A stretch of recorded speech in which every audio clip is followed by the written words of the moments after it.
wanted to start tonight on kind of a somber note. We found out early Saturday morning about the passing of three recent Cougar football greats: DJ Hayden, Zach McMillan, and Ralph Aragwu, who were all killed, along with a woman companion of them and a homeless man by a drunk driver near downtown Houston early Saturday morning. I believe it's been several days. It still doesn't feel real. Just Nope. really, really horrible. I think the mood around the community is still kind of somber.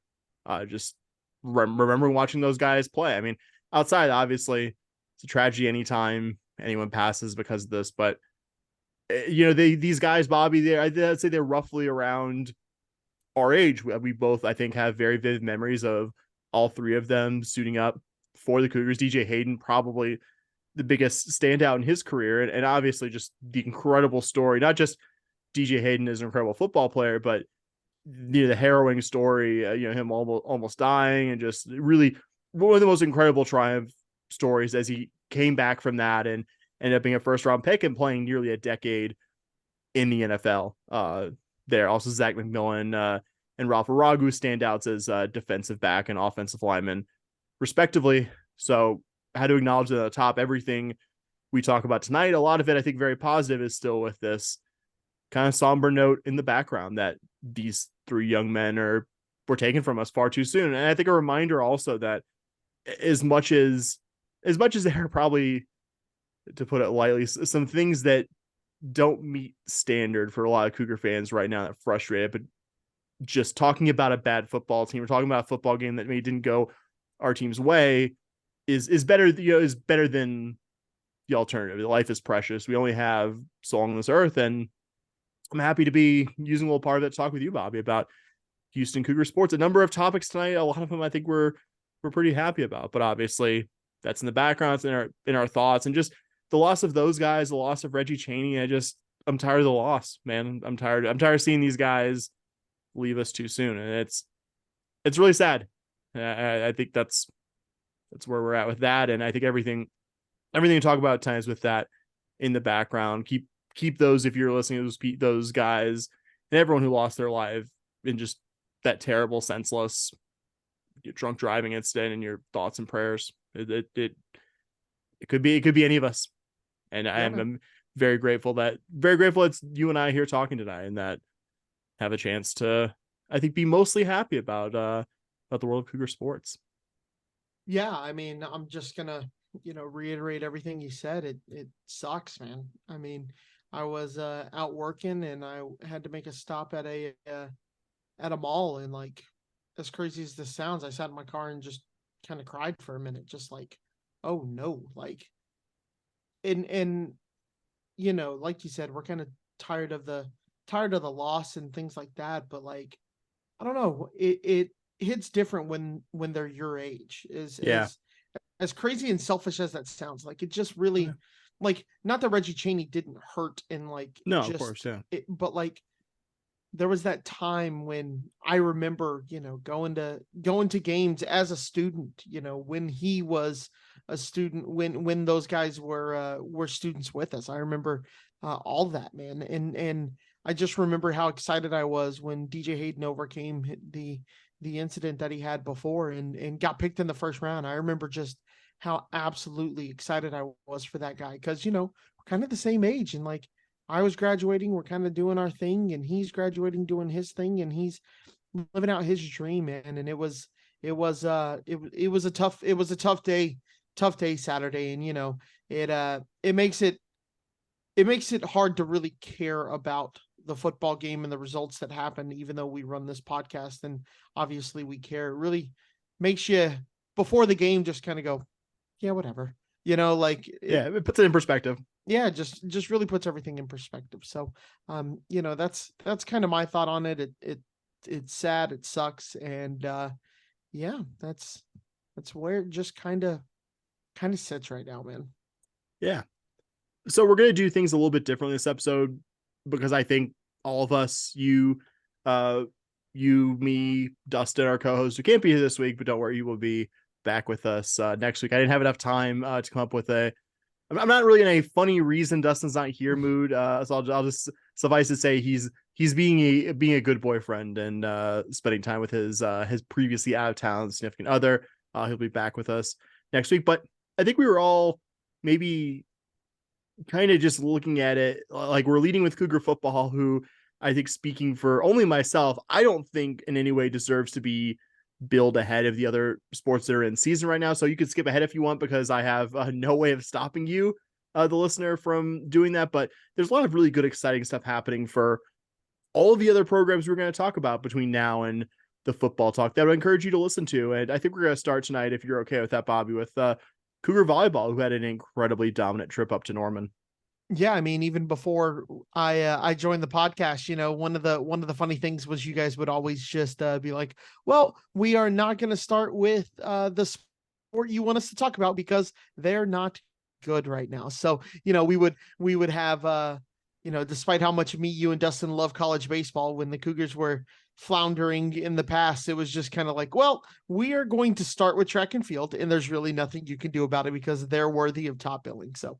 Yeah, God, pick the year on baseball. But anyway, yeah, no, I mean, positive talk, positive talk. We're starting with positive talk. Yeah, so let's go volleyball. Yeah, won 2 matches up in Norman, swept both of them. I think they were both, matches you expected to win comfortably, but I think still notable the way, really, this past like almost month or so. Like, these are mostly matches like, yeah, the Cougars are expected to win, but just the way they've been going about it. Like, you're, I think, finally starting to see the team come together that we expect in the preseason, a team that serious top 25 team, serious potential to go deep in the NCAA tournament kind of team. And again, new pieces.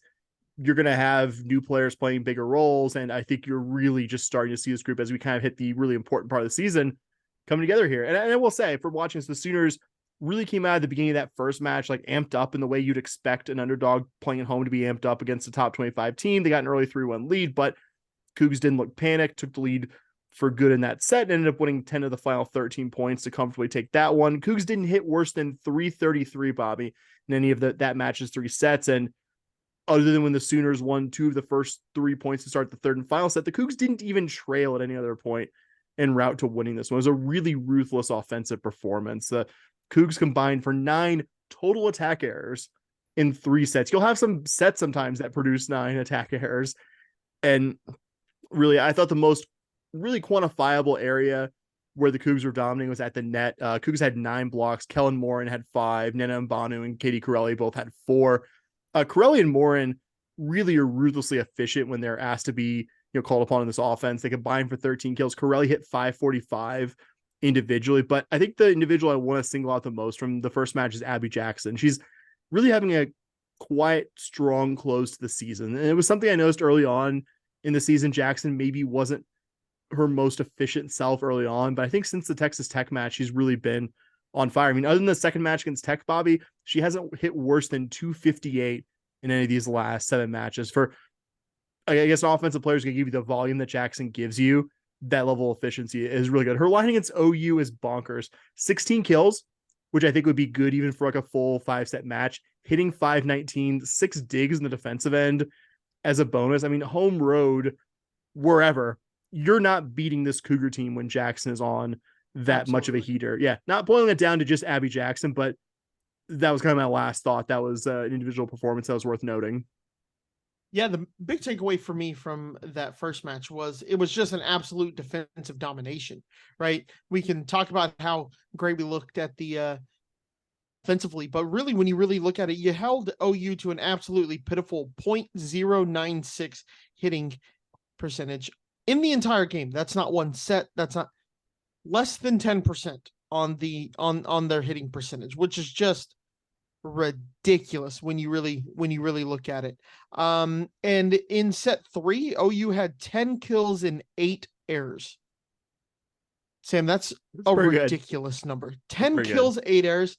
Just an incredible performance. I actually went through the stats and was kind of looking at it. The OU libero led their team in hitting percentage. She had 1 kill on 1 attempt for a perfect percentage. Sam, what do you think the next best hitting percentage was on that team? I'm going to say something under 100. 0.189. 0.189, which is not good. And that was their second best one of the game. Um, to put it in perspective for you, the Cougs had 5 players way over that. And yeah, it's just sheer domination defensively. And when the Cougars are playing that well defensively, and you got Abby Jackson playing out of her mind as well, it's just you're not going to beat this team. There are going to be teams that will, but you cannot hit .096 against this team and beat them. You're just not going to. It's just not going to happen. And like you said, Abby Jackson coming in with what was I'm sorry, I lost it here. 16 kills. Yep. And hit percentage over 500. You're just no play. You're just that's going to be tough to beat. And one of the other interesting things is Kate Georgiadis had 13 digs. Great performance from her. I don't know if it was you or Dustin who tweeted it, but what was it? 72% of the earth is covered by water. The rest is covered by Kate Georgiadis. Just a great tweet because she was all over the court on that first match. So yeah, just a really, really, really good performance, man. It was me, but I believe Dustin has done that tweet before. Really, really quick, I lied. I have one more thing from the first OU match. There was Go, bud. one sequence where Kellen Morin hit the same OU player twice during a first set rally. And honestly, Yes. kudos to that OU player for getting up after the first, because she got hit in the face in the first one, got back up, and then got hit on the final kill that ended the rally and got the point. Have you ever seen the Scott Sterling videos? They're really online, where this guy, his name's Scott Sterling, and it's clearly like, edited, but it's a volleyball match, and he just keeps getting hit in the face, and he's like knocked out, and they like lift him up to have the block at the net, and he just gets hit in the face again. If you haven't seen it, I'd recommend go looking at it, but it did remind me of that. My homework after this. I was going to say, I don't know what meets the exact criterion for a dig in college volleyball, but I hope that, I mean, I generally know, but I don't know like where it's like, oh, well, this is a dig and I don't know the minutia of the rule. Right. I hope the OU player got credit for a dig after the shot that went off her face that stayed alive. Like genuinely, because I would still be like in the hospital after taking a Kellen Morin shot to the face. Well, I guess that's why I'm not a Division I college volleyball player, among many. That is correct, buddy. Many other reasons. Second match here was a little bit closer. Cougs still won 3-0, 25-19, 25-22, and 25-13 were your 3 set scores on that one. A little closer. I think featured the only indisputably close set of the 2 matches, the second set of this one. On the whole, not as ruthlessly efficient of an offensive effort as the first one, but I mean, more than good enough. And you're just, even against the lower tier of the Big 12, you're just not going to have a match where you hit like 333 or better in every set, every time. It's just right. not a realistic expectation. First set had a respectable looking margin, but the Cougs never trailed after the opening point in that one, so maybe kind of a deceptive number. But that second set did finally give the audience, whether viewing at home or in person, some compelling close volleyball. Cougs went up a bunch early, led as much as 14-5, but the Sooners had different 4-0 and 5-0 runs subsequently, eventually cut the score 22-20, then 24-22, but Cougs finished off the set, I think, appropriately enough, because she was pretty good for you on Friday night with a Kenna Sauer kill. And I think the second set was, I mean, definitely the most entertaining volleyball we saw all weekend, but I think it's worth noting that the Cougs never actually trailed or were tied in that set. So I guess competitive relative to what was a pretty dominant weekend. Cougs also did not trail at any point in the third and final set, pulled away from OU after the Sooners cut the early Cougar lead to 9-8, end the set and the match on a 5-0 run. Like I said here a moment ago, not a super efficient offensive effort. The Cougs only had 3 fewer attack errors than the Sooners, but 43-31 edge and kills. And outside the second set, held the Sooners to basically even combined on kills and attack errors. And it's going to be really, really hard to beat this Cougar team when you're not able to operate efficiently because this Cougar team is so, I think, effective defensively. And again, worth mentioning as well on that note, defensively, the Cougs didn't allow a single OU service ace on Friday. Only allowed 1 for the combined 6 sets up in Norman. Not bad. You'll take that. Kenna Sauer had 15 kills, was also second on the team with 9 digs. Like Jackson, I think that's what makes those two so valuable. They're going to be a contributor on both ends. I think really effectively. High level 50-year players, Bobby, who are proven all conference caliber. It's not a bad thing to build your offense and team generally around. Also, your middle blockers, Rachel Tullis and Kellen Morin, combined for 11 kills and 1 attack error between them. So certainly an opponent you expected to beat, but again, we'll just note before I hand it off to you, Bobby, OU had just swept a pretty solid Iowa State team in Ames, took top 25 Baylor to 5 sets in Waco just before that on the road. I mean, certainly a team U of H should have expected to win both matches against, but I don't know. That was also a team showing a pulse, and you just made them look like they were almost playing a different sport for most of Thursday and Friday's proceedings. Yeah, absolutely. And I think those scores are a bit deceptive because you kind of let them back in it. You're up big and then they kind of reel off five straight to kind of make it 20. It makes that look a lot closer than it actually was. Agree with everything you said about the weekend performance though. Yeah. I think Hey, just hey, exactly what you've been needing to see from this team. So up next, the Cougars will return to the friendly home confines to take on the TCU Horned Frogs for one match Wednesday night. Probably is happening or has happened as you're listening to us or is about to happen. TCU was an NCAA tournament team last year. It seems like they've taken a slight step back, though. They did just beat Baylor and Waco twice in their most recent matches. So a team more than capable of beating the Cougars. Bobby, my only other general thought about them is that they're weirdly inconsistent. Just mention it. They just beat Baylor twice, a good top 25 Baylor team. But prior to that weekend, they had lost 6 of their 7 previous conference matches, which included losing 2 of 2 at home against Iowa State, losing at West Virginia, who's one of the worst teams in the league. But they also took UT Austin to 5 sets in Fort Worth. So kind of hard to figure what the Horned Frogs are other than just a team good enough to theoretically win Wednesday night's one-off match. yeah, I think it's one of those games where if you come out and play we talked about this in the with Rare, with Coach Rare, you guys talked about it where in the American you used to be able to kind of come out with a B+ game and you can you could beat some of the lower end teams there. Man, this is a prime example of you got to come with your A- game. If you come out anything less than, probably B+ game, you got a shot at losing this. I mean, you got a shot at losing this if you come out A-, right? If you come out and TCU comes out and plays the best game that they've played all year, that's a team that took Texas, like you said, to 5 sets, right? That's a team that can beat you. So you really got to come out and be ready to go in this game. A team that's probably knowing that they need to get some big wins still on their schedule to get in the tournament. Yeah, to get the tournament comfortably, be on the right side of the bubble. We'll note a couple individuals here, a few individuals. Melanie Parra, a transfer from UT Austin, Mexican national team member. One of the more prolific offensive players in the country, is averaging just under 4.5 kills per set, had 16 kills in the Frogs' most recent win over Baylor. Also, we'll mention Audrey Knowles and Jalen Gibson are both offensive players to watch as well. Bobby, you want to talk some hoops? Let's do it, bud. Cougar men's basketball was in action a couple times since we last recorded, have their first games away from Houston, which we're going to talk about as well. Going to start chronologically here, though, with the game furthest in the past, the Texas A&M Corpus Christi Islanders and their trip to the University of Houston. I think you can only get so much out of this part of the schedule about really either of the 2 games that happened since we last came on here, but I'm encouraged by the fact that specifically to the A&M Corpus game, that UH didn't shoot the ball that well and never really looked in doubt of winning this game or the one before that against UL Monroe. You had to play a fair amount of the first half without Jamal Shed as well because he got into early foul trouble, which I think, again, it's a good test. It's, okay, how good is LJ Kraut running the point? How good is Malik Wilson at running the point?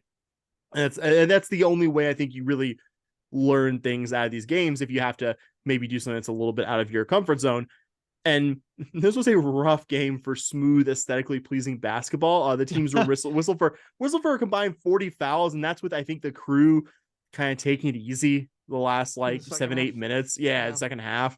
Like, this was, I think, on pace for over 50 fouls at halftime. It was just okay, we're gonna win this, but come on. I know UH plays a physical style. Can we wrap this up? Can we wrap this up? Who is benefiting from you guys whistling it this often? Right.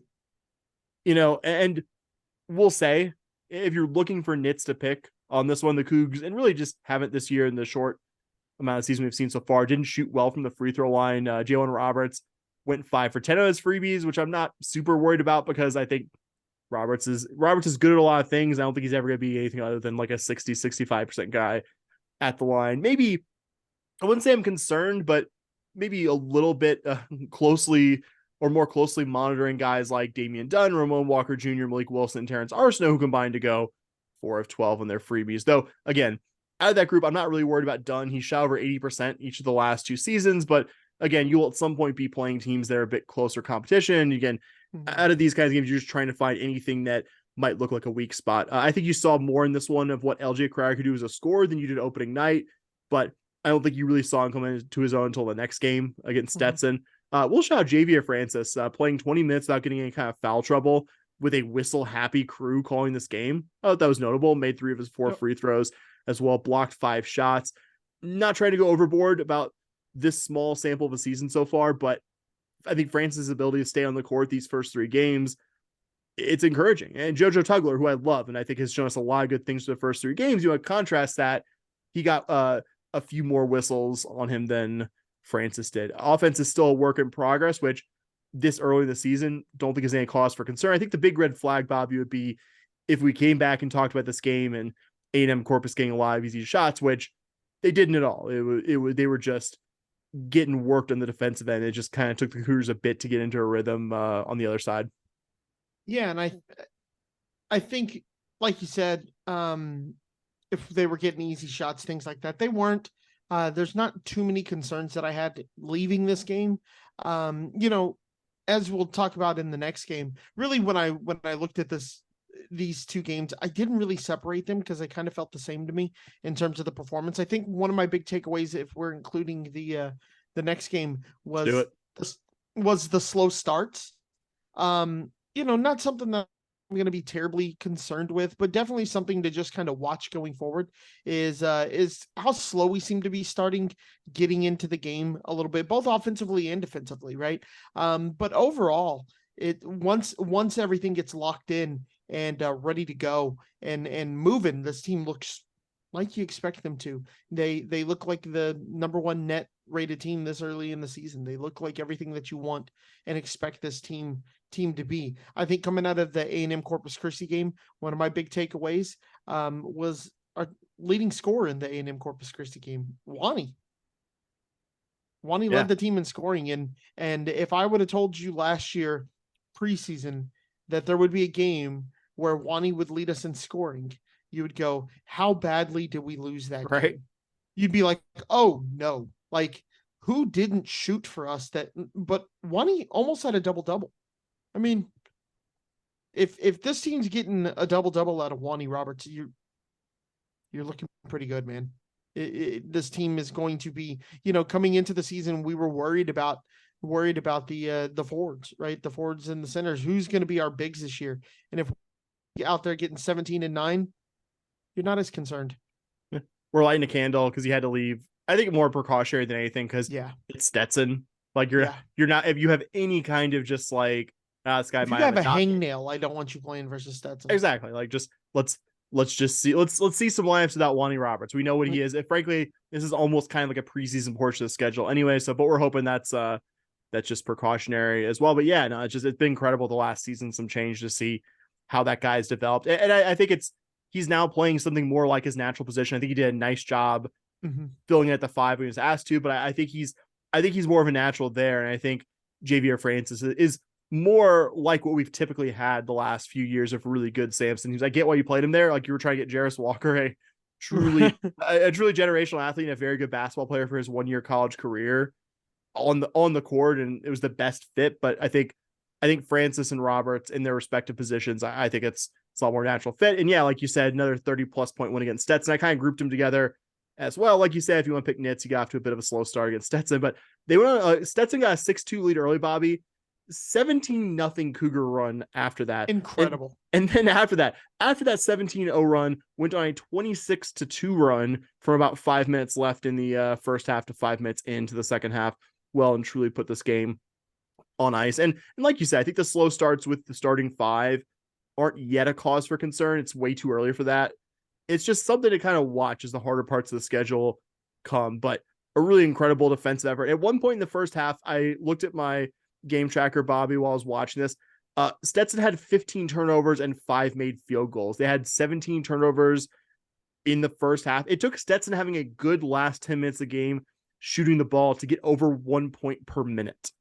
The first 30 minutes of game action, Bobby, they managed a total of 29 points. And again, we'll reiterate for the umpteenth time that this was an outmatched opponent, but I think the Cougars look every bit the defensive force that we've kind of expected to be under Sampson. Just wanted to shout out a few other individuals from the Stetson game, even though I think Javier Francis only had 6 points, 7 boards, and 2 steals, only heavy air quotes there.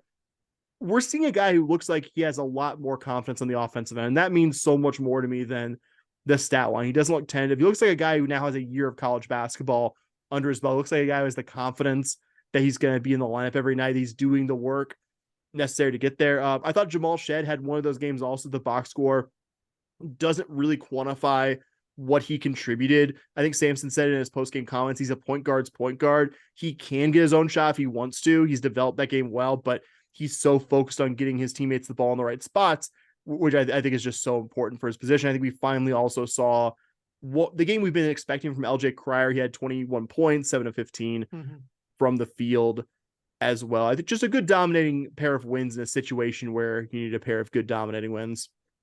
Yeah, and one thing that was pointed out on Twitter by our friend Parker, where he said a lot of people think that these games are useless and they're no good for what we're trying to, all that. And he rightly pointed out, I thought, Yes. that the fact that, these are, while they're games that count and they count towards your season ticket package and you got to pay for them and all that kind of stuff, it really is a great way for Sampson to just experiment with his lineup a little bit. And these are the things that he can do to really help us in March, help us in April, as we get deeper into the tournament, as we get into this Big 12 schedule, he's going to be able to go, okay, if I go four guards here and I can go Wani at the 5, it looks like X, or anything like that. It just allows you to know your team a little bit better. You can run scrimmages, you can run practice all you want to, but there's something about getting out there against other D1 athletes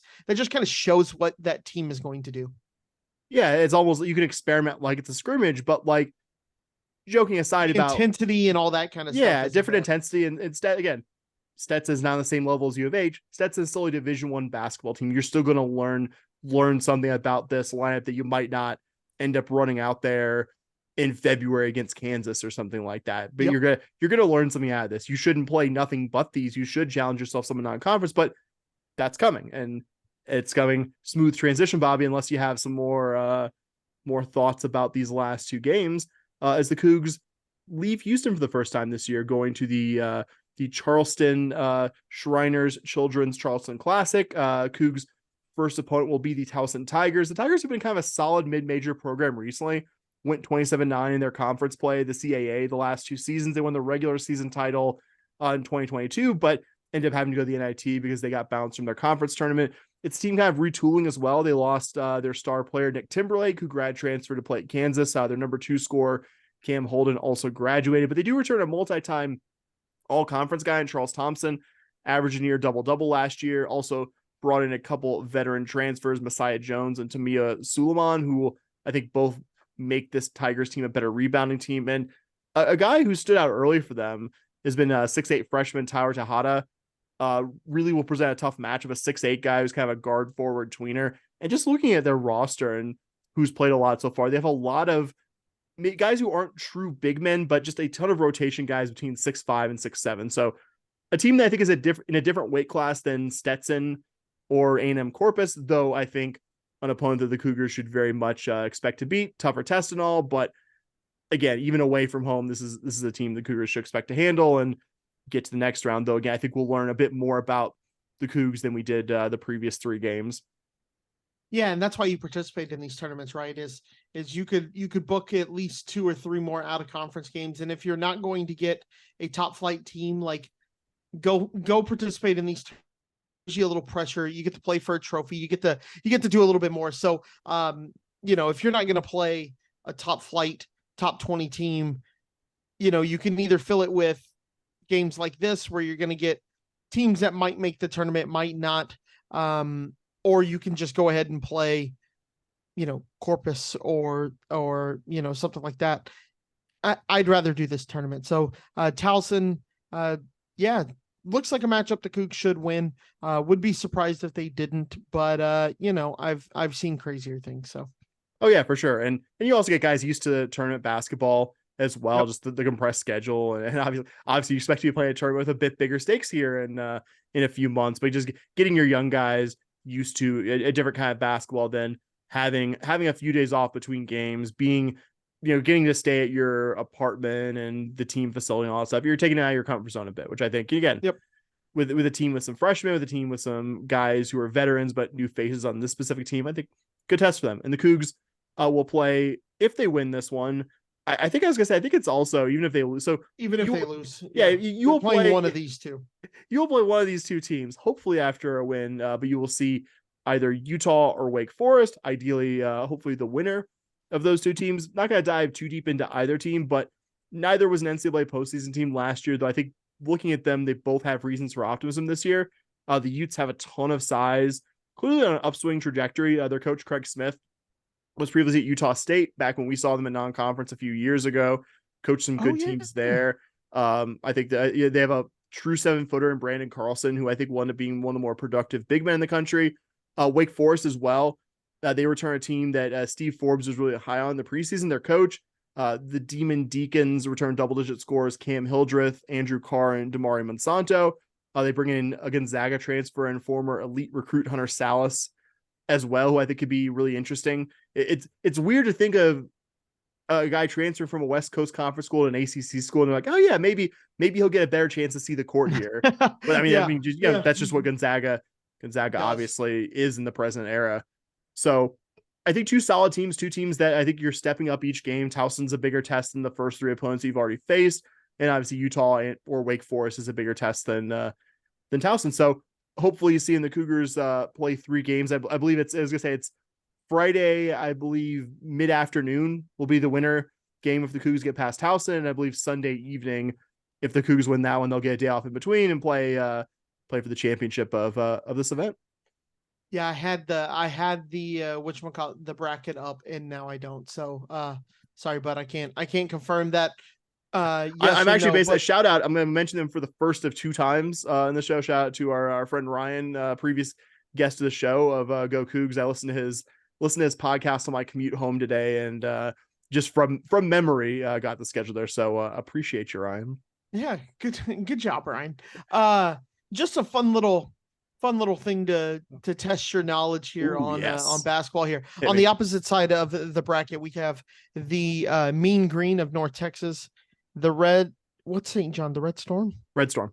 Yeah, see, LSU, the Tigers, and we have the Flyers of Dayton. Great names on the other side of the Oh yeah. bracket, by the way. The Mean Green, the Red Storm, the Flyers. Great there. But looking at this entire tournament, you take us out, you look at the net rating. This is really kind of funny to look at the net rating of teams this early in the season.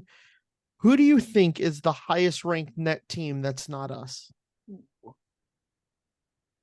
So my initial answer to this, and then it's a team, you're telling me it's a team on the other side of the bracket, right? Yeah, That part yeah, you're yeah, telling. yeah. Okay. I was gonna say St. John's just because they played a big non-conference game against Michigan, and I just figured that would like raise the metrics there. But I feel like that's the obvious answer. It's wrong, but I'm gonna go with it. St. John's. It is the Mean Green of North Texas, Hmm. and they are ranked 30th. Wow. I did not see that coming. Interesting. I will be honest with you. I did not see North Texas being net 30 right now. Just for your knowledge, Yes, St. yes. John 91, LSU 153, Yeah, they lost Dayton. to Nickel. I saw they lost to Nickel Yeah, State last week. that'll Rough hurt you. scene. That'll hurt you. And then Dayton is at 77. So just a little fun there. Utah's 80, Wake Forest is 89, and Towson is 130. I love me some small sample size weirdness, Yeah, I Bobby. know So you you're do. I right, know you do. right in That's my wheelhouse I'm there. I'm I'm playing to my audience here. You gotta play to the crowd sometimes, bud. You gotta play to the crowd. You gotta play the crowd sometimes. Real quick, also while we're on the topic of men's basketball, in the last week or so since we've recorded, the Cougars signed a pair of class of 2024 prospects. We're talking about quickly. We are not recruiting experts here, but obviously, when the recruits sign on the dotted line, I think it becomes at that point noteworthy, worth at least coming on the show and talking about. And first guy to talk about is Chase McCarty out of IMG Academy, the same program that Jarris Walker and many, many, many other Division I signees previously played for. Everything I read about McCarty screams Kelvin Sampson guy, long, athletic, but sounds like enjoys doing the work of the defensive end, projects, I think, to be a guy who needs a couple years of seasoning but will eventually by that second or third year in college become a real nightmare. Listed 6'5", 200 originally from Alabama. McCarty is a 4-star per 247 Sports or any other service you would look at. 247 also has him as the number 55 recruit in the class of 2024, well inside really anyone's national top 100. To me, it looks like, kind of like I said, a 2-3 year development guy who I think by the time he's done will be a terror to deal with. Not unlike, I think, Terrence Arsenault on the That's current exactly what I roster. was going to say. That's awesome. I was Yep. literally going to go Terrence Arsenault comp. Yep.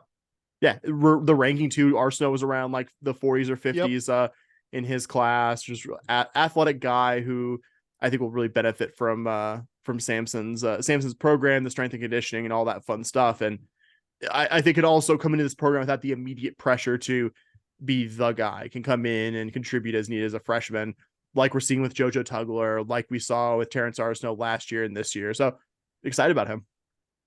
Yeah, and everything I was reading too about him was that the thing that he struggles the most with, as much as a top 50, top 100 recruit does, is his defense. And let me tell you, if you want to play in the NBA and they tell you you got a shot and you can shoot the ball well and you're willing to put the work in, I can't think of a better place to learn how to be a defender than Houston and Kelvin Sampson. He's going to get you ready to take that next step if that's your end goal. So for a top 100 recruit like that, like you said, he seems like a Sampson guy, a guy who works hard both ends of the floor. Maybe he needs a little bit better positioning on defense. Not a X's and O's kind of guy, especially when it comes to basketball. But if you want to be a better defender, where else are you gonna go? Yeah, it was actually something he said about Mercy Miller, but I think it applies to both guys. And Sampson's like, I don't recruit elite defenders. I recruit guys who are elite on the offensive end, and they come here and I teach them How to how be to be elite defenders. how to be elite defenders. And Yep. yeah, like you said, that's you got that skill set. That's the missing piece. That's why LJ Cryer, a transfer, decided to come here after three pretty successful years at Baylor as well. So excited about that. Excited about the reputation this program's developed. Excited also about your second signee, Mercy Miller, who had been committed to the Cougars since August of 2021. I remember actually Dustin and I talked briefly about his commitment, and at the time, 2023 and 2024 seemed so far away. It was almost cool. It was cool to conceptualize that this guy's gonna be coming in here after the move to the Big 12, which at that point was like still very, very fresh news. Was coming off at that time a high school freshman season where he was one of the early top recruits in that class, was a role player on a really good Minnehaha Academy team, which featured super high draft pick and Slenderman doppelganger Chet Holmgren as well. That's played the last 2 years at Notre Dame High in Sherman Oaks, California, which I think is like suburban LA, and he's been quite a good player there as well. To give you an idea of how stacked California is with talent, Bobby, Miller's a consensus top 100 guy, 247 or wherever you want to look. He is the number 11 California recruit just because there are so many high level like guys like that. The storyline around quick aside, everyone talks about how many people are leaving California, and like that's all fine and good, but there's still a fuck ton of people that like live there. It's still a really high level of Division I athlete. They're really football or basketball, I guess, pick your sport there. So he stood out there. Sampson, I thought, really singled out Miller's unselfishness, his offensive skill, and I think talked about his just general seriousness of his game. Yes, also the son of rapper Master P, the youngest brother of Romeo Miller, aka Lil Romeo. So Bobby, I'm gonna put you on the spot here. Do you have a favorite Master P and or Little Romeo song for the listeners? God. Oh, why'd you do this to me? Yep. Why'd you do this to me? If you I'll give you I'll let you I will let you do some research here. I'm gonna go with the boring basic pick. Make him say I'm not gonna try. I'm not gonna try. Do it. I'm not gonna insult Master P by making you the listeners listen to me try to do a very bad version of it. But just want to note that as well. Want to note after the basketball accomplishments, because Mercy Miller is not being brought here because Kelvin Sampson's a big no limit guy. Like he's a good basketball player. He's a guy who, like McCarty, is going to contribute early. Well, you're imagining Kelvin being a big no limit guy.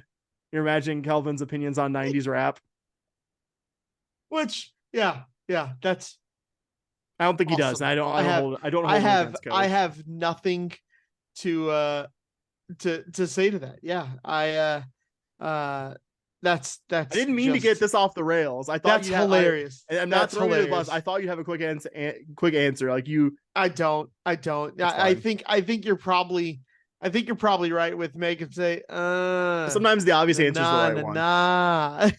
That's definitely I re-listened to it actually at work today, and I was just like, as I like, no, no, no, no. I was just like humming it to myself like the rest of the day. It's an earworm. that's awesome. Um, no, no easy transition though. Another very happy topic here. Cougar women's basketball, who had a dominant win and is currently en route to a very dominant win from their first two games of the season. We'll give kind of the same caveat as the men. Like these are games that the Cougs, even before the season, I remember I listened to you and Dustin do an outstanding job previewing the women's season and just kind Thank of you. looked at these games that was just like, okay, but they should win these comfortably. But I think when you guys were thinking comfortably, it was more like in the 15 to 25 range. And the Cougars just beat the living hell out of both these teams. I know the Sam Houston game hasn't gone final yet. We'll get to that, but that one is very, very, very not close. It has been very, very not close for about two The full whole time. quarters now.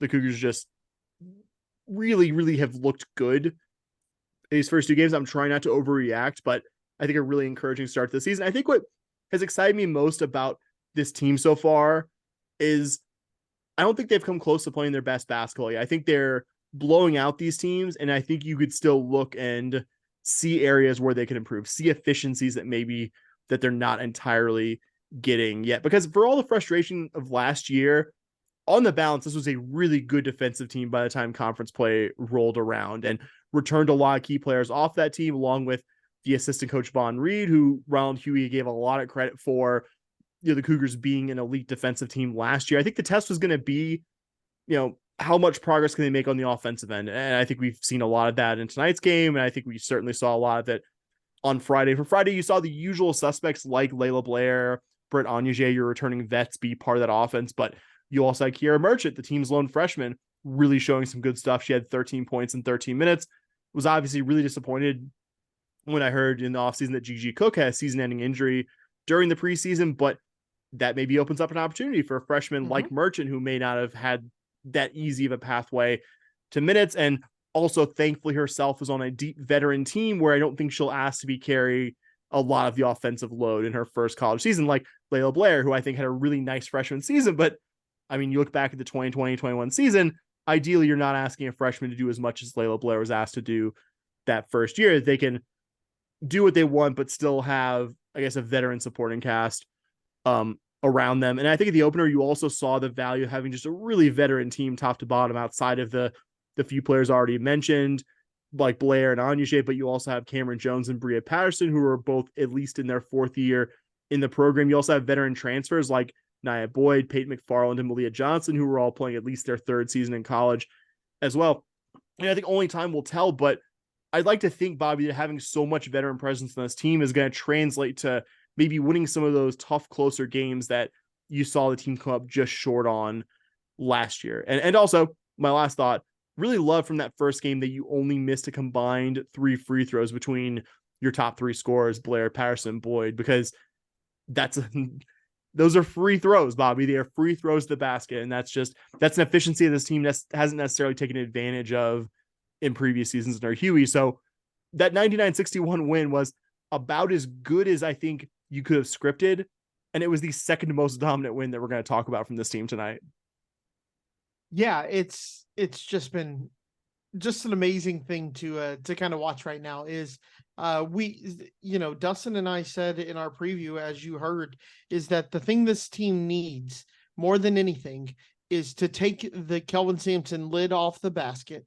The one that the one that they can't make buckets on. It felt like this team was shooting on that sometimes at times last year. And if they could do that, then this team had some potential if they could shoot well. And like you said, they have the 2 games that we've played so far haven't been against the toughest competition, but really these games last year were games where we were shooting 20%, 25%, and we were losing games like this, right? Defense looked good, but we just couldn't make we couldn't make buckets. And now these first 2 games, you got us shooting over over 40%. And that's what this team needs to do to win games. Plain and simple. That's what this team needs to do. Turn the other team over and make the shots in transition and do things like that. And they absolutely have been doing that in those first two in these first two games. I mean, they shot 49.3% in the first game, and currently they're sitting at 45.9%. So pretty sweet there. So this really feels like if they can keep this up, they can keep this shooting percentage up and keep this offensive efficiency as well as this defensive efficiency going, that this team's going to be a thorn in some sides of some Big 12 teams. Yeah. Right now, as we record this, the Cougars with about 3.5 minutes left are up 94-56 on Sam Houston. And that 94-56, I think actually is deceptive, because Sam Houston has outscored the Cougars 21-13 in the fourth quarter. They were on a 13-3 run. They were up 81-35 at the end of the third quarter. And again, Sam Houston was a team that you expected to beat, but I think in my mind's eye, when I kind of looked at these first two games, like, okay, like the Cougars will probably win these ones by 15-20. Yep. Yeah. And I wouldn't feel like amazing about it. Okay. Like you passed the test. You didn't play around with your food. We kill what we eat, which was that Huey's preseason model. Buddy, they are killing what they eat so far. Again, yes, they are eating. They are full. They are having a Thanksgiving dinner right now. Yeah. And again, 38 forced turnovers from this one. Absurd statistic. I think I'm not gonna predict this team to be in the postseason in March that everyone wants to be in as a result of beating Sam Houston on November 14th. But I think you have to be excited. You have to be. Yeah, far outpaced what I thought this team can do. And it seems like a team, like I think you and I have both talked about, that retained its DNA of being a good defensive team last year, with I think a lot more players who could actually score the basketball. They have a depth, I think a veteran presence at really both the front court and the back court. Like, it's try not to get too worked up over two games against opponents we expected to beat, but it's a team that's generally started slower under Huey too. So that and it looks different. Yeah, it was a team like pretty consistently, not every single season, but most seasons. If you look at Huey's teams here, they've done better in conference versus non-conference. Like by January or February, they seem to have gotten things going. This is mid-November, and this team is doing what I would expect like a top 25 team to do to Sam Houston State. Like, not a team like U of H, which I think has been respectable the last few seasons, but not like in the same league as top 25 team, which I'm not saying the Cougars are now, but like a level of dominant win that I think we weren't expecting. I think we agree there, and I think we're excited to see what the Cougars have coming up, which not a whole lot really exciting in the near future. The Cougars will be hosting Grambling on Sunday at the Fertitta Center. I don't think I have to say too much there. Grambling is 0-2 as we record, with two 20-plus point losses to USF and North Texas. They were 9-9 in the SWAC last year. Should be a comfortable Cougar win, as this staff, I think, understandably hasn't created a murderer's row non-conference anticipation of Big 12 play. So, all right, Bobby, unless you have any more women's basketball thoughts, I don't think we can avoid any more. We have to talk about Cougar football from Saturday night. We played a football game Saturday? We sure did. I think I think the team optionally participated in lots of aspects of this game, as we will get to. Interesting that you said that. It didn't go so hot, and it was one that I think honestly on paper it was I know Baylor wasn't very good. West Virginia is a flawed team. You're able to beat both those teams, but this is a team on a 7-game losing streak. This is a team where the coach was just, I think he said after the loss to UCF, we're going to have practice tomorrow. We're going to see who's going to show up. And they talked about having like a clearing the air meeting. I'm just like, everything about this is just rancid vibes. Yeah. They had a Festivus meeting. Yeah. And Bobby, I will do my usual little like recap. Here's how it happened, but suffice to say, they kicked the shit out of us on Saturday. Yeah. That's a nice way to say what happened in that game. Now, luckily for me, I didn't have to watch this game live. I was at a wedding. And I kind of had it up, but I wanted to drink and dance. It is what it is. And no one, no matter how dedicated of a Coug, would just be like, you made the bad decision there. No, you come back to see the game and you're like, awesome. This is fun. I'm really enjoying this.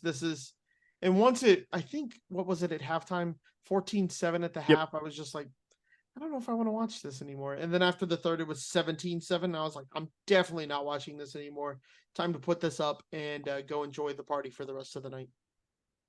And it was a doozy of a game. Like I said, facing an opponent on a 7-game losing streak, I think the best chance of keeping something of an inside track to bowl eligibility and 6 wins.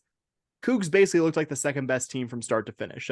Won the coin toss, elected to defer and give Cincinnati the ball to start, and has happened quite often this year. The opponent scored in their first possession. Actually, 7 out of 10 times now the Cougs have allowed an opponent touchdown. On that first possession, the Bearcats went 11 plays, 75 yards, capping off the drive with a Emory Jones touchdown pass to Ryan Montgomery, who had basically no Cougar defender in his vicinity. Cougar offense came out of the gate pretty slow, as also per the norm this year. Both teams traded 3 and outs. Cougars were able to string together a 12-play, 83-yard scoring drive, going from the late first quarter to the early second, with the drive almost exclusively composed of Donovan Smith third down scrambles. And I'm not exaggerating. Donovan Smith converted 3 different third downs, all with at least medium to go yardage for the Cougs. It culminated in a Smith to Joseph Manjack nice goal line fade touchdown pass. Teams would trade 3 and outs. With Cincy putting in their backup quarterback Brady Lichtenberg with at least minimal initial success, but Cincy off a fantastic Lane Wilkins punt immediately got all of those punt yards back and more on a 62-yard Corey Kiner run where a U of H corner blitz missed its mark, and immediately followed by a 20-yard completed pass. Maybe the most frustrating play of the game for me was U of H actually got Cincy into third and medium near goal line. I believe it was 3rd and 5. And the UH defender, Hassan Hippolyte, he's in position to stop the ball carrier for minimal to no gain. Did not. Cincy punched it in from 1 yard out on the next play to go up 14-7, a lead they would never relinquish. Next possession, Smith throws a really bad interception on 3rd down to Deshaun Pace. During the return, Manjack makes, I think, one of the plays of the season to strip Pace, gets the Cougars the ball back with a fresh set of downs, though ultimately the Cougars went 3 and out. Cincy did get the ball back in good position, but were stopped in the red zone after a really bizarre shotgun run call on 4th and 1 from the Cougars 16, though the Cougars couldn't do anything with their last first half possession. We go to halftime, like you said, 14-7. Cougs get the ball back out of the half. Smith on the first play, which was the last time you saw the Cougars really attempt something passing wise downfield, throw a pick just on the Cincy side of midfield. Despite the Cougar defense looking a little wobbly, Nelson Caesar got a critical 3rd and goal sack of Emory Jones, forces a Bearcat chip shot field goal, now 17-7. Next Cougar possession, they immediately get behind the sticks on an obvious OPI by Manjack. Lane Wilkins drops another beautiful punt at the Cincy 4-yard line, and the Bearcats would drive the ball into UH territory, chew up several minutes of clock, but would ultimately turn the ball over on downs, and the Cougar defense stuffed a 4th and short QB keeper by, I believe, Brady Lichtenberg. Next possession, Cougs actually looked like they picked up a first down, but newsflash, Bobby, apparently the Big 12 can review spots at critical points of the game, and reviewed Sam Brown to be short of the line to gain, giving the Bearcats the ball near midfield. I think at this point you saw the Cougar defense run out of gas, including failing to get off the field on 3rd and long, culminating in a Corey Kiner. I know, right? Really shocking development there. 5-yard Corey Kiner touchdown run. Bearcats up 24-7. Cougs did eventually score the next possession, but took 5.5 minutes down 3 scores to finally get a Joseph Manjack touchdown reception. Really get Cincy off the field one last time, but on the first play of what was the final Cougar possession, Smith threw a low pass that deflected off his receiver's face mask, was intercepted. Ball game, 24-14. Cincy gets their first Big 12 win. Bobby, where would you like to start about this awful, awful football game? I'm going to start at the end. I'm going to start in not our last possession with the interception. We could whether the pass was low, whether it was underthrown. I'm on your side now at that one. I don't think that one was on Donovan Smith, but I do say my earlier point about him having a couple of other interceptable balls that didn't get picked. I will still stand by that, but no, you're right. I think that was, I rewatched a couple times. I think that was on his receiver. I'm not going to start with that possession entirely or even anything close to that. Sam, you are down 3 possessions at this point. You are down 17 points. Why? Why, when you get the ball at the 25, you start after a touchback, get the ball at the 25. Why does it take you 5.5 minutes to score a touchdown there? 0 effing urgency. We're snapping the ball with 15 seconds left to go in the play clock. What are you doing? You're down 3 possessions. You're not down 2. You're not, you need a touchdown, an onside kick, a touchdown, and a field goal. Why are you taking 5.5 minutes to score a touchdown there? And look, it's a beautiful drive, 12 plays, 75 yards, 525. You do that in the second quarter, I'm ecstatic. The offense looked great on that drive. It was wonderful. Everything looked like it was clicking. But then when you look at it, you're down 17, and you take 5.5 minutes to score. The beauty of this Holgorsen offense that we've been sold when he was here, when he was at anywhere he's been, is that we can score in 3 plays. We can go 75 yards in 4 plays if we need to, with some air raid concept. We'll sling the ball around. And look, I get it. At this point, you're getting absolutely killed in time of possession, and you need to give your defense some kind of break there. But you're down 17. I don't know how else to say this. You're down 17. You have to score quick. You have to get onside kick recoveries. You're not going to, hopefully your defense doesn't see the field again, because you need 3 possessions without seeing them. I mean, you have to get a touchdown, another touchdown, and recover, and you got to recover onside kicks in there. Your defense shouldn't see the field anymore if you have any chance of winning this game. You cannot take 5.5 minutes there. It's one of the worst coaching practices. And I think me and you talked about it. There were games last year where we did the exact same thing, where you're Kansas, down multiple. Yep. Yeah, Kansas, you're down multiple possessions, and you're just taking your time. Like you have a quarter and a half left to play. It's coaching malpractice to do that. And if you want to tell me that, like, oh, hey, Donovan's not super comfortable running high tempo like that, or whatever, blah, blah, blah. You want to say whatever freaking excuse you want to give there. It's on the coaching. It's coaching malpractice. The fact that it took you 5.5 minutes to score a touchdown there. You got the ball with roughly 9 minutes left to go in the game. You need 3 scores, and you take over half the time to score your touchdown. It's insanity. I'm a lowly public school grad, but I don't think the math works there to get 3 scores quickly, and it takes you 5 minutes to score on the very first one. Like, and if Donovan Smith's not comfortable, Donovan Smith's not comfortable running tempo, you recruit the wrong quarterback. I'm sorry. Absolutely. Yeah. Absolutely. And like, here's the other thing. If you were going to take this long to score, I would have rather you kicked a field goal on 3rd down. That way we can try an onside kick and maybe get the ball a little closer and score quicker. Like, it was just, you're still down 2 scores regardless. Yeah. You're still down. Yeah. You might as well kick it on 3rd down as soon as you get into field goal range, and just get the onside kick. You still need points. At that point, I would have rather had 3 quick than 7 long.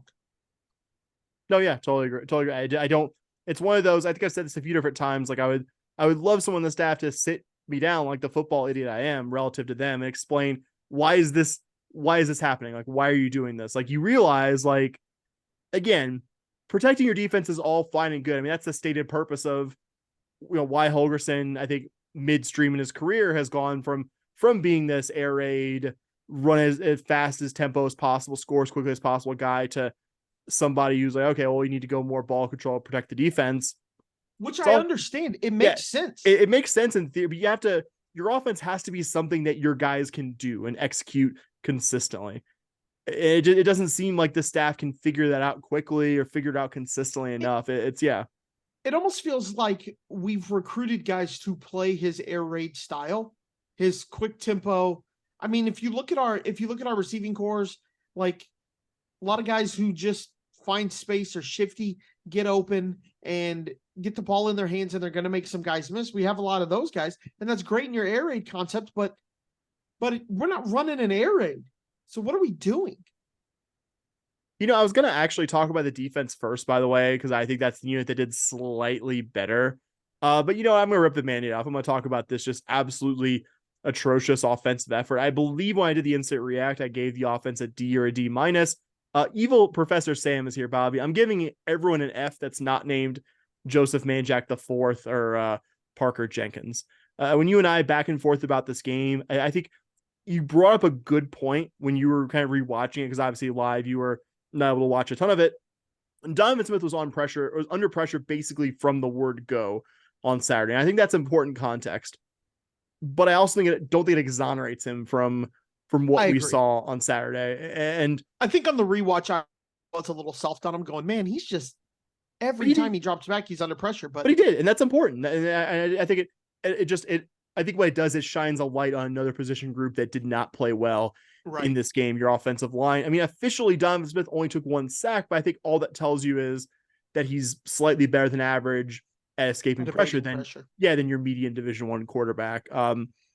But I mean, really, that and the associated scrambling that he was able to do, and some Parker Jenkins carries are the only offensive positives I can think of. Jenkins had 8 carries for 50 yards, and I realized he left hurt for a bit, but the offense also basically forgot he existed for a long stretch of this game.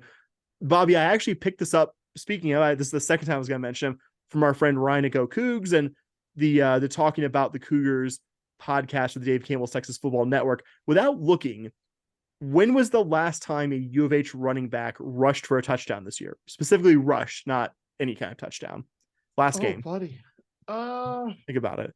I'm not looking at it. I'm looking at our schedule and when it might have happened. I would have to say Sam. That's correct. Sam Houston. Bad. That was September. That's so bad. September was also the last time we scored a offensive first quarter touchdown. The last time we scored a first quarter touchdown period of any kind was when you were out here for the West Virginia game. Bobby, that's been a month. It's been a month since we had any first quarter fucking touchdowns. Yeah, that's not good, bud. That's not good. Here's the thing is, you're playing from behind when you give up for first possession touchdowns on how many did you say? 7 out of 10? Yep. We've allowed 7 out of 10 touchdowns, 1 field goal, 1 missed field goal, and the 1 3 and out, which was UTSA week 1, 2.5 months ago. Yeah. So you're giving up points on every possession. You're playing from behind. Yep. Every single game. And I don't know if you know this, Sam, it's hard to win football games when you have to become one-dimensional because you're behind all the time. Yeah. If their scripted plays come out and beat you and your scripted plays suck, you're starting the second quarter down 10-0, 7-0. You have to pass the ball more. You have to take Parker Jenkins out of the game as much, right? You can't use him as much when you're down heavy in the first quarter. I looked it up, and first plays, not even first quarter, not even first drives, very first plays of the game, we've given up 6 or more on 5 of those opening drives. On the very first play, half of them have gone for 6 or more. 2 more of those were play 2 went for 7 or more yards. So of the 5 that didn't go 6 or more yards, the second down play went for over 7 yards. I mean, are we gonna get an opening 3 and out? Like, is it possible? Even against Sam, we didn't do that. They went. No, they scored. They scored their first Division I touchdown or Division I FBS touchdown against us. It's insanity, man. It's insanity. Yeah, and Dana's talking about in the post game about how I don't truly know if the players are ready. And you're right, man. You can't get into the mind of 85 different 18 to 23-year-olds and truly know if they're ready. But pretty clear at this point that what you're doing, they're not. What you're doing the rest of the days of the week to practice and prepare and study for this game, it's not fucking working. It's not, man. And here's the thing, me, I'm a big guy who watches body language at games. I've always done that, right? I've always been like, second half, we're going to come out, we're going to kick some ass because body language and vibes guy. That's you. Yeah. And man, at the Baylor game, there's just none. There's just no juice. There's no juice on the sidelines. There's no juice in pre-games. I pointed this out to Dustin. They're in stretching lines and all that kind of stuff. The only person with any kind of juice is the coaches. What they're doing isn't motivating the team. What they're doing to get this team pumped up, the pregame speeches, they're not happening. They're not working. It's pretty obvious when you look at the schedule. And look, I know that kind of stuff doesn't win you ball games. But let me tell you something, Sam. I sent you the Matt Rule speech for the breast cancer game? Yep. When they talk, I was ready to run through a fucking wall for that dude. I would have run through I would have fought anybody had they been in my car with me. I was ready to fight. Did you see the Dan Lanning one before the Colorado game, the Oregon Yes. one? Same. Oh my That was God. me. I saw Oh my that, and God. my like the hair on my arm stood up when I watched Yeah, that one. like you think Dana's doing that? You think our coaching staff's doing that? Like, it just doesn't seem it. It just doesn't seem it. They don't come out of the tunnel with any swag. They don't come out with any juice. None of it. It's just flat right now. And I've been saying all year that this team hasn't given up on Dana and they still fight for Dana. But buddy, it sure as hell looked like it in the Cincinnati game. That looked like a team Yeah. that was ready to just get the season over with. And I don't know if it was the players who were just kind of like, yeah, let's get this over with, or if it was the coaches who know they're going to get fired. Yeah, I mean, it's hard to argue based on the results. Simple. Yeah. Just plain and simple. That's just what it looked like. It looked like either coaching staff that knew they're done, or they don't care and they're just looking forward to the offseason, or it looked like players who have given up on a coach. Either way, it's a fucking problem. And I can't think of more than a very few games in the 17-ish years that have been truly following this program in a dedicated way where the Cougar passing offense looked as bad as it did against Cincy on Saturday night.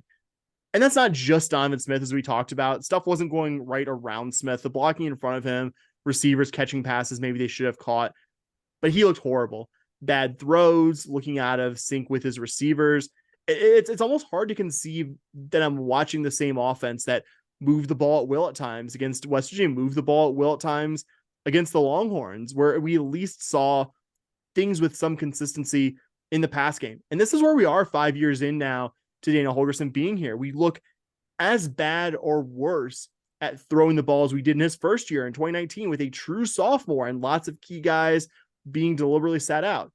I mean, how can you square this staff being here this long and this team looking so incompetent passing the football? I mean, Cincy's offense has looked fundamentally broken in a number of their conference games this year. They looked light years ahead of the Cougs on Saturday. When I was on our 10-12 sister podcast for Cincy, Viva La Cats, the host I talked to said he couldn't conceive of the Bearcats winning a road game, even against this U of H team. And they didn't just win, they kicked our ass. They dominated. They dominated. Absolutely dominated. And I know it counts officially, but in my opinion, Bobby, this team had one real touchdown drive in this game. I don't care about the second touchdown. That was Cincy playing not to give up a quick score. That was them happily letting U of H, like you talked about, show absolutely no urgency to somehow erase a 3-score deficit. I don't know if it meets the criteria for garbage time, but my definition, that was garbage time. That second score to me didn't feel like anything other than window dressing. And I've said it so often, I feel like I'm going crazy. Bobby, this head coach was brought here in large part because of his offensive acumen, the historic offenses that he put up at previous stops, including this university. And what have we seen here? What, maybe half a season total of like really fun, good offense last year in the 5 years? Yeah, I can't think of games where I was like, oh my God, I love this offense. Actually, yeah. we had a couple this year that we came in and we were like, okay, maybe this is turned a little bit. West Virginia, I thought the offense looked pretty good in West Virginia. I thought it looked good even before the Hail Mary. Yeah. Texas, I thought it looked decent. I don't think it was mind blowing, but then, and I think it was it the West Virginia game where, because I was at your place where I said that drive at the end of the first half versus West Virginia felt like this offense clicked and something happened. And then all of a sudden we go to Manhattan and the offense, that switch that it clicked on in the second half of the West Virginia game and in that Texas game, it just clicked off. It's over. The offense looked bad against Baylor. We can talk about the win. The offense didn't look good versus Baylor. Looked absolutely atrocious versus K-State. I mean, other than that, this year, maybe the same Houston game, you kind of like what the offense did, but you're playing sand there, right? It should look good against a team like Sam Houston. So, yeah, man, I can't think of a year or of a game where I'm like, we put it up for 4 quarters and everything looked amazing. Yeah. I really thought something clicked against West Virginia too, Bobby. I was right there with you. Can say now, definitely not. Okay, so let me just throw one more stat out. This is about our defense. I know we just kind of dragged. We're getting to our defense. Yep. But defensively, Emory Jones is not what I would call the best quarterback in the league. Would agree with that. Right? He's fine. Sam, How many games did he complete a lower percentage than what he did against us? I'm gonna Or say I'm sorry, a higher higher. percentage. I was gonna say I'm gonna say every game. How many games has he played where he threw a higher completion percentage than the one that he threw on Saturday? I think I vaguely remember Dustin saying he had some kind of absurd line. I'm gonna say week 1 against Eastern Kentucky, but I'm gonna say that's the only game. That's the only game he completed 82.6% of his passes versus Eastern Kentucky. He went 19 of 23. Sam, he completed 81.3% of his passes against us. We did barely better holding him than Eastern Kentucky did. But I yeah, mean, they granted, they gave yeah. up 5 touchdowns to him, right? And we only gave up 1, but completion percentage wise, that's not good, man. That's not good. And we held them to 131 yards, but they were up the whole game. Yeah. They didn't need to pass it. They Yeah, didn't and need to throw it. whenever they wanted, whenever they needed to pass, and they were definitely They run did. first against us, they did it whenever they wanted to. I think it was 160 something total between him and the backup that they rotated in at Yeah. Lichtenberg. They did it whatever. I think it was 73% combined between the two. It doesn't matter to me that the yardage wasn't that low. They did it whenever they wanted to, and it was the Yep. same shit that we see from this past defense where somehow like their receiver finds an open spot and there's like 2 or 3 UH defenders, and it's just like, what are your guys' jobs out here? What are you doing if their receivers are that open? Like they did it basically whenever they wanted to. I think I think I gave him a C minus or a D plus in the instant react, the Cougar defense. I'm gonna upgrade that slightly to a C when I went back and rewatched parts of this, because they did allow this game to be close for 2 and some change quarters. Like if the offense had played well, I don't think we'd be saying this is an amazing defensive performance, but they did at least allow you to stay in it for some of the game. But again, I would say, like I said, the instant react, I think the 24 is deceptive because they did so much controlling of the clock. And even though they did, and they left points in the field, like you could see why this is a 2-7 team when they're just calling insane, stupid plays on fourth and short. They made our fourth down defense, which is one of the very worst in the country, actually Stopped them look on the good. goal line. Yeah, like they left at least a couple scores on the field, which I mean, I guess you give the Cougars some credit for that, but I mean, not a whole lot because Yeah, running shotgun on 4th and goal from the 2 or 3, whatever it was. yeah, We felt couldn't like one get of our that. play. It felt like I was watching one of our play calls. Yeah, it was insanity. Absolute insanity. But I I mean, remember I was texting you while I was live watching it on Sunday, and I was like, why did they go for that there? And you were like, that's a great question, they bud. called it. Yeah, they had Emory Jones actually like under center, looking like he was going to do the typical quarterback sneak. He's a bit of a runner too, so like it makes sense. I think U of H called a timeout. They sent Jones back out there. Someone called a timeout.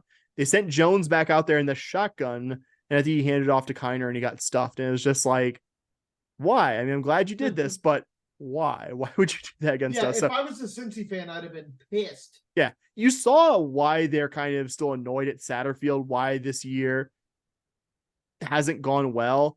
You saw all those things and they still kick the S out of you, which is just, it's terrible. I will say Nelson Caesar had a nice game.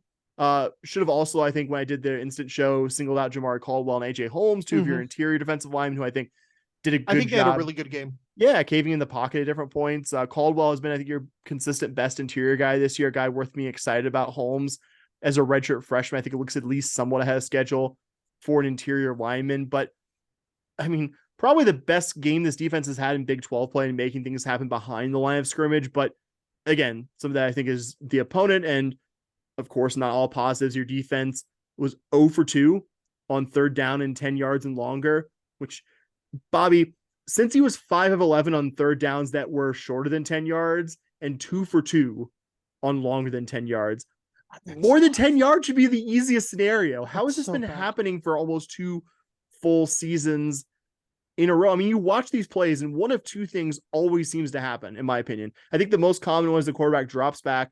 He has all day to throw because the Cougars only rushed 3 or 4 guys. And somehow, despite the fact that we dropped 7 or 8 guys, the quarterback finds a guy open with no Cougar defender, especially near him. Or the more painful, but less common one, nobody spies the opposing quarterback. He sees a ton of space in front of him and easily runs the first down. You're rubbing your face because you can probably remember 2 or 3 of those in your mind's eye. I mean, this was a problem at the start of last season against UTSA in week 1. And despite, I'm sure, countless practices, film sessions, and what have you, in the 20-something games since, I think we look no closer to solving the problem than we did 14 or 15 months ago. And again, this is all despite paying this defensive coordinator, Doug Belk, essentially more than any pre-Tom Herman U of H head coach ever made in terms of salary. I know there's inflation and you got to adjust that, et cetera, but he's still making something comparable to what Kevin Sumlin and Tony Levine made when they were here. And I think we knew this was going to be a rough transition to Big 12 football, especially in the defensive end. But if this is a situation where U of H had been good or at least pretty good last year and this season's schedule is just kicking our butt, I might be inclined to say, you know what? This DC has proven he can build a great unit here. He just needs some time to get Big 12 talent on the defense. But this was a terrible defense last year by any metric. And we're certainly no better this year. I think this game is, and we've, I think, mentioned it a few different times, it was exhibit A of how a box score can deceive you. Because, I mean, you see 164 pass yards allowed, and you think, oh, that's a good performance. But like you said, Bobby, one, this is a bad passing team. Two, they pretty much, like, Emory Jones completed over 80% of his passes. They pretty much got whatever they needed whenever they decided to pass the ball. Yeah, I feel like if their receivers had a little bit less of the dropsies, we'd be talking about almost 90%. Like that's how little of an impact the Cougar, secondary was making there. It's just a really bad defensive performance that I think is only redeemed by the fact that the offenses was even more was catastrophically bad. And I sent you this picture I took. Again, not a major X's and O's guy here, and neither is my wife. But I paused it because I'm watching a play and I see Emory Jones. I think this is Emory Jones, not the backup. Roll out, and he delivers the ball right to a guy who has no Cougars around him. So I was like, what did this look like pre-snap? Now, I understand zone concepts. Maybe you don't line up right on man-to-man. I get it. Guys drop into coverage, things of that nature. But I had to pause it and actually look. And Cincinnati on the shorts, on the near side of the field, nearest to the camera, has two guys lined up at wide receiver. You sent me this, yep. Two guys lined up on wide receiver. On that side of the field, you have a safety 5, 10, 15 yards off the receiver, playing safety. Then you have the corner playing about 4 yards off the other receiver. So we have two guys on one side of the field and one DB within 15 yards of the two receivers. Sam, wouldn't you know what happened on that play? They roll out and son of a bitch, they had a guy wide fucking open on that side. So I paused it and I showed my wife and I said, hey, sweetheart, do you see how many guys they have? She goes, yeah, 2. So, okay, cool. How many guys do we have? She goes, 1. Should there be another guy over there? And I was like, yeah, there should be, sweetheart. There should be. And then we rolled it, and there it was. Nice little 10-yard completion for another Cincinnati Bearcat first down. And it's just shit like that when you watch it, you're just going, I think I did it for another game too, where I went and rewatched because me and you were talking about something. I was like, I'm going to go back and rewatch and see if what I saw was right. And just, it's awful. Like basic math, basic football math says 3 over here. Let's put 3 over here because 2 can't cover 3. And when you play defense, you have an advantage because you don't always have to account for the quarterback. You're playing 11 on 10, right? It's kind of what's happening. Or you're playing 11 on 10 because they keep the running back in to pass protect or something like that, right? You're playing 11 on 10. How do you not just, at this point, just say, you guard a guy in front of you. Get in front of a guy, and that's your guy. I don't care. I don't care what it looks like. Just wherever he goes, you go. And I think that would be a better defensive scheme than what we're currently running right now. Like you tell the linebacker, the center's yours to one of your middle linebackers.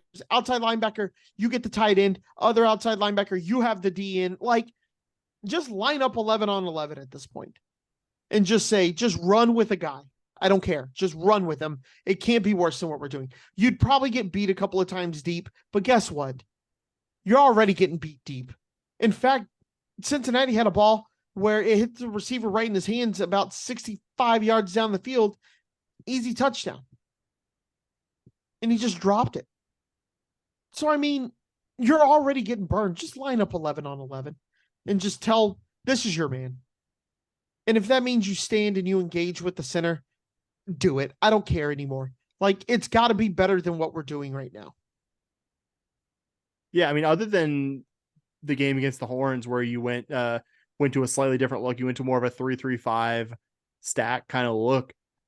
You just haven't seen anything the last 2 years that's even like a recognition that, okay, what we're doing is fundamentally broken. And like after that week, and Dana, I think he even said like, yeah, we knew if we didn't change something up that we would give up like 80 points to the Longhorns. And it's just like, cool. And then since then, like the only thing that's like changed or been redeeming you is the fact that Baylor is a terrible offense too. And you looked bad against Baylor in the second half too. I mean, you shut them out that first half, but they also went into your territory pretty deep 2 different times. And their kicker, who is pretty good, uncharacteristically missed field goals. So if you're looking for some kind of just proof that this is getting better, proof that the fundamental problems that you and me and probably football people smarter than me are recognizing what's going wrong, you just don't see. And that's what's insane to me, because Doug Belk, as much as we've spent just the last 2 years roasting his defense, certainly has forgotten more football than you and I know.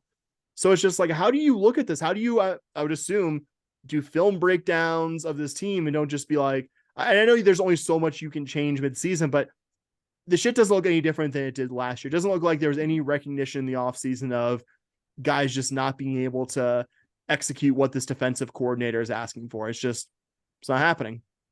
Yep. And then frankly, I don't know what anyone, I don't know what anyone, that's my last thoughts game. I don't know what anyone needs to see here. I know they're not going to make a change in season. Although I don't know, man, maybe if you're 4-7 next week, because so many teams are letting their coaches go, I don't know, maybe they do something, but I'll believe it when I see it. But I don't know.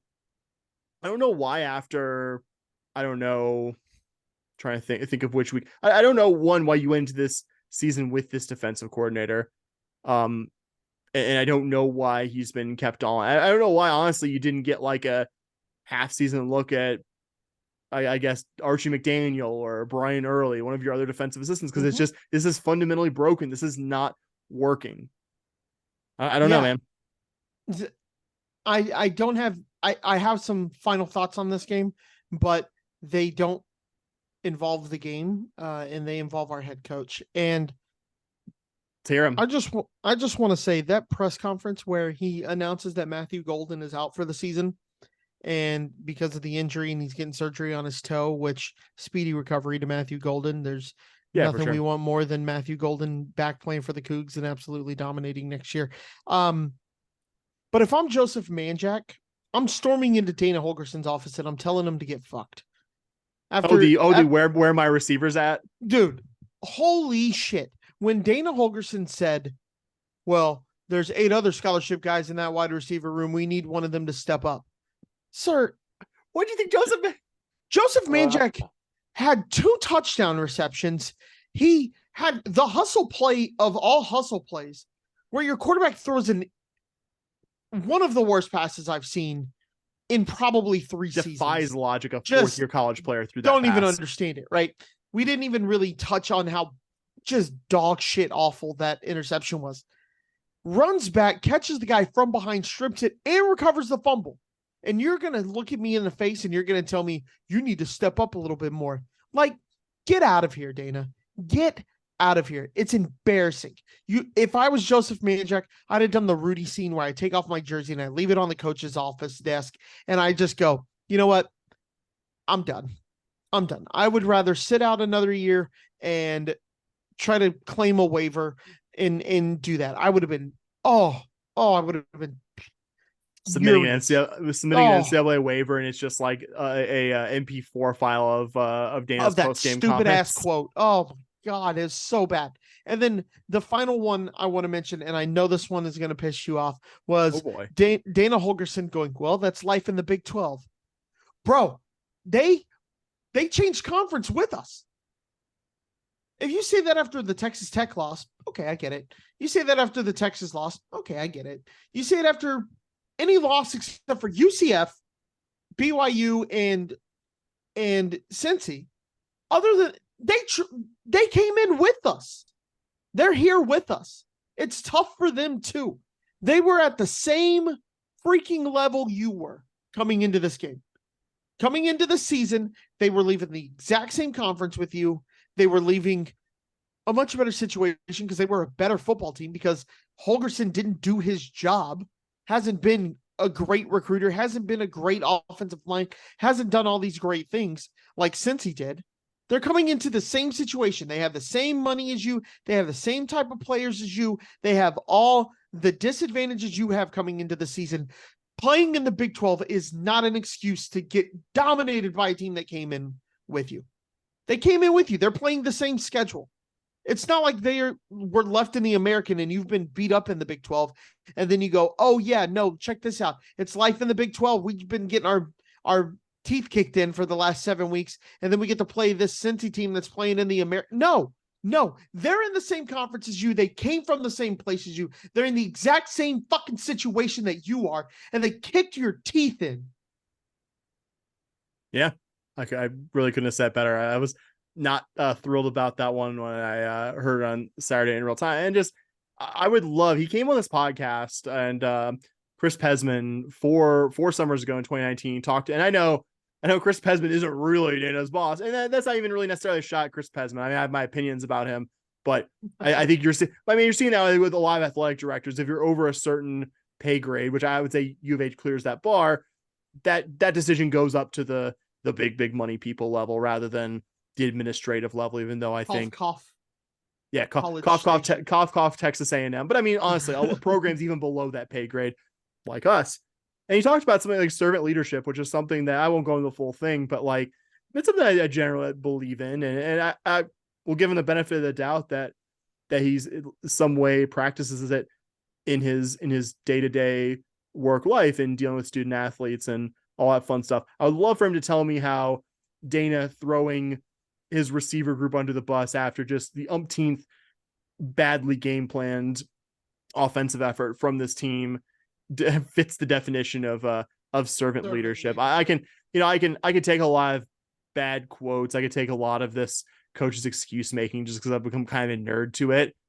But I think throwing your players under the bus at this point, like I'm not the one signing the checks. I'm not the one whose responsibility is to make 14 something million come up with. But buddy, if I had that money in my bank account, or I guess if I had that kind of money, I wouldn't have it in a bank account. If I had that money in some way available to me in some liquid way, I would be getting that guy in the first bus out of town. That's just that is the biggest failure of leadership to throw the young men who you coach under the bus like that. It's bullshit. You want to behind closed doors be like, hey guys, like on the whole, this group didn't play good enough. I might even say, like, if you exclude Joseph Manjack, yeah, like the receivers weren't helping out Donovan Smith very much, but like there's so much fun. There's just so much fundamentally broken about this program. Like I can take being a bad Big 12 team if this is like year one of a coach and you could be building towards something, but like get this guy the fuck out of here. We don't need to see anymore. We're not going to be bowl. I know theoretically, and we're going to transition. I know theoretically we could go out there and beat Oklahoma State this coming Saturday at TDSU Stadium in the last game that a lot of key seniors will be playing for this team, but I don't see how we're going to do it. And that's acknowledging that OSU is kind of a weird team to figure out this year. They looked absolutely terrible at the beginning of the season, including a 33-7 home loss to a South Alabama team that might not even make a bowl. This was week 3, I believe. After that point, Mike Gundy went from rotating quarterbacks to only playing sixth-year guy Alan Bowman. I think most importantly, really getting running back Ollie Gordon consistently involved in their offense. And from that point, the Pokes ran off a 5-game winning streak that included winning the final ever scheduled Bedlam game with Oklahoma. They're still kind of hot and cold. They went out there and just got their butts kicked at UCF last Saturday against a good home crowd in Orlando. I think that was their space game, UCF, and got shellacked as bad as any team has in Big 12 play this year. They got beat by a bigger margin than we did at K-State, which is kind of weird to think about given that we've seen for the last month or so Oklahoma State look like a good football team. I just have a hard time figuring out this Oklahoma State team, even though I think generally that they will be that they're rightfully a touchdown favorite over the Cougars as we record this. Yeah, I think seven's probably the right We'll look number at there. Circa right now and see what that line has moved, because I have not been looking at this week. Sorry, keep talking. Oh, you haven't been looking this week. Everything okay? You feeling all right? But no, I'm just kidding. But in all seriousness, yeah, this OSU team is kind of weird. But when they look good, they look really good. When they look bad, they look god awful. Like looking at some of these UCF stats. It wasn't a fluky 45-3. They kicked No. the I S out mean, of I them. mean, you just look at it and it's just this isn't good football. Alan Bowman, 19 of 36, 225, 3 interceptions with a QBR of 35.7. That's not good. That's not good. And it just you want to say they gave up a ton of yards on the ground. Obviously, they're down 45-3, so UCF's just trying to kill clock there. But they also gave up a bunch of yards through the air. So is this defense good? Are we going to get the OSU from the start of the season and that just played UCF, or are we going to get Bedlam OSU, right? You're hoping for early season OSU, but you can say the same thing with the Cougs, right? Are you going to get Texas U of H, or are you going to get Rice U of H? Are you going to get K-State U of H? Who knows, man? Yeah. Only other things I have, Ollie Gordon has rushed for a 1,141 yards in his last 7 games, even including that terrible game Damn. against UCF where he only had 25 yards. Bowman, not so much, but he has had some good games throwing the ball. He has a couple of veteran receivers too, and Rashad Owens and Brendan Presley to throw the ball to as well. Against West Virginia and Cincinnati alone, Bobby, Gordon rushed for almost 600 yards. He's caught 24 passes as well, and I'm positive they'll have at least one long reception on Saturday where no Cougar defender decided to cover him out of the backfield. Their offensive line has only allowed 11 sacks in 10 games, and for all their faults, the Cougar defense does have Nelson Caesar, who's been the top sack guy in the Big 12 this year. Their defense has also been kind of hot and cold. Not really been a great unit at pressuring, though. They have a couple of guys, at least getting sacks. I think they've actually been pretty good at creating plays behind the line of scrimmage, but they've also allowed 200 plus rushing yards in 5 games this season, including 3 of the last 4. UCF, who you mentioned specifically, and I'd talk about how the Cougs can exploit this, but I don't know, man. I haven't seen this team do Have it. we been able to exploit anything? Not with any consistency, not to the point that I'm going to predict it's going to happen. And, OSU has been a little bit worse away from home in the balance this season. So who knows, man? Maybe OSU has another mini version of that super terrible finish to the season they had last year. This Cougar team on senior day plays like a much better team than we've seen. It's theoretically possible, but I mean, saying it's likely to happen is a completely different thing. And would love a Cougar win. I would love for Mike Gundy to be 1-3 against U of H all time. You and I were there for the last Cougar win this series, but it feels like several lifetimes ago, both for the years in between and also just the football product we enjoyed then versus now. I would normally have more to say about this, but quite frankly, I'd rather just stop talking about Cougar football sooner than later and go eat my dinner. Hey, dinner sounds good. What you having? Lasagna. Lasagna, buddy. Nice. Lasagna. But yeah. I mean, what else can we say about the game, right? It's who knows with this team. They could come out and just look like world beaters. We could come out and just look like we're getting beat by the world. So it just, who knows? I don't expect us to win this game. I don't necessarily expect us to keep it close. I think it'll be between K-State and something like what we saw last week. Yeah, I think OSU will cover the 7, but we'll keep it weirdly competitive for a half or something like that. It's my general prediction, even though we don't have predictions. Or we'll go into the first half down, or we'll go into the second half down 17, and we'll come back and make it 3, and then they'll score a touchdown late to make it 10 or something like that. Of course. All right, Bobby, I think that's all I got this week. Hey, man, that's all I got too. All right, you guys know how to get in touch with us. We are most active on Twitter/X at SHPAWDcast. Email us shpodcast, SHPAWDcast at gmail.com. I think that's all the usuals. Oh, give us a 5-star review. One of the places you get podcasts is free to do, and it helps our show. I know you hear every podcast you probably listen to do that, but it really does help. It really does help, and it's something that takes like less than a minute. Is free. So appreciate if y'all would do that, Bobby. Been good talking to you tonight. And what do we say at the end always? Go Cougs.